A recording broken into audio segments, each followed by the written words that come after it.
Welcome to a brand new series that we're releasing about the human design gates. And today we're going to talk about the gate 30. The gate 30 is known as desire or passion, and it comes around every year right around Valentine's Day, which totally makes sense, right? You're going to get to see clips from different transit reports that I've done where I talk about it, that I've done over the last 4 years. And this is going to give you much more in-depth information about the gates than you would pick up from a book. So let's go ahead and dive in. And if you love it, please give it a thumbs up. Go ahead and subscribe, turn on your notifications, leave a comment. I would love to know how this lands for you.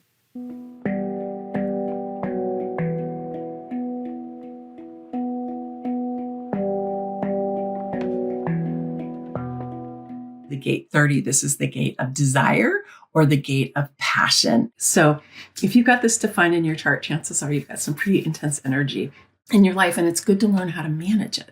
So the awesome thing about the 30 is this kind of passion that we have, right? It's this I'm engaged with it. I'm passionate about it. And it's called clinging fire because the idea is that you're able to stay with your passion long enough for it to manifest. Its mate is the gate 41, which is on the root center, and it's called imagination. And so the idea here is what is it that we are imagining? What is it that we're bringing in?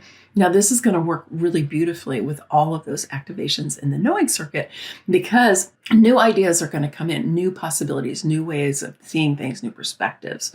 And so you can be downloading from there. And then when you find something you feel passionate about, right, you can activate that 30 and ground yourself in this ability to stick with something and to stick with it, not just because you're slogging through and you're using your willpower. This is not willpower. This is emotional energy. It's about how do we generate our emotional energy so that we can stay focused and we can stay committed to whatever it is that we are interested in bringing into the world. Now, the thing about the 30 also is because it's so intense, right? It can kind of fry you. Okay. If you're not on top of this energy and focusing where you want it, it can just create intensity. Okay. And that can be intensity that moves out into the world in ways that are not beneficial for you or for other people. Or it could be intensity that you actually have about yourself. Okay. So you want to be able to focus it on something where that level of intensity is going to be helpful. Right. And it's not just about amplifying everything, right? Amplifying emotions because it has the potential to do that. So when you can focus it, it can be a really great ally for you. So I would suggest that you just really tune in and be like, what am I passionate about? Or what have I been passionate about, but maybe I'm not quite feeling it right now, but I'd really like to feel it again. Or something that I've been wanting to get more involved with and I can feel it pulling me, but I want to build it all the way into a passion, right? So it's a great time for that. And it's on the emotional solar plexus.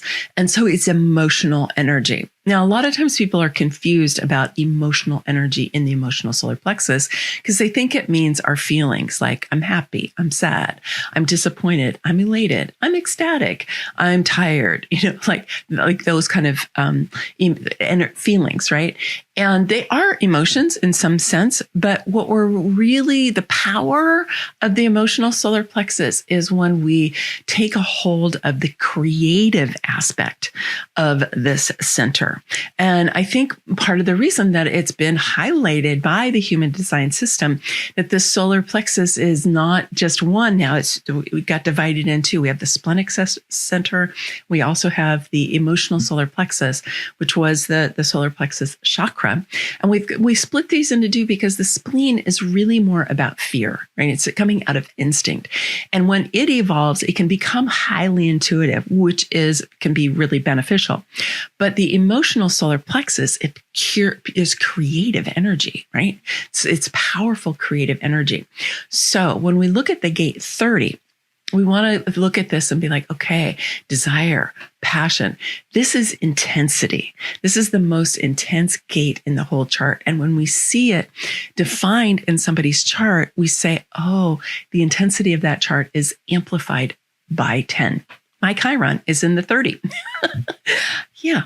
So I've gotten to know this energy really well.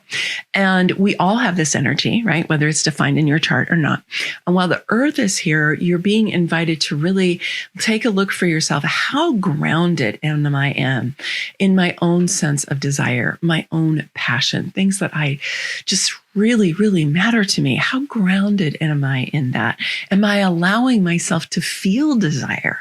Am I allowing myself to feel passion, right? Am I allowing myself to get in touch with these kind of deep core energies inside of me? Because frankly, a lot of us got conditioned away from it because it scared the adults around us if we got too passionate, too intense. I mean, I know I was somebody who was told that I was too big, too loud, took up too much space, all of that when I was a kid. And, I still get it sometimes, right?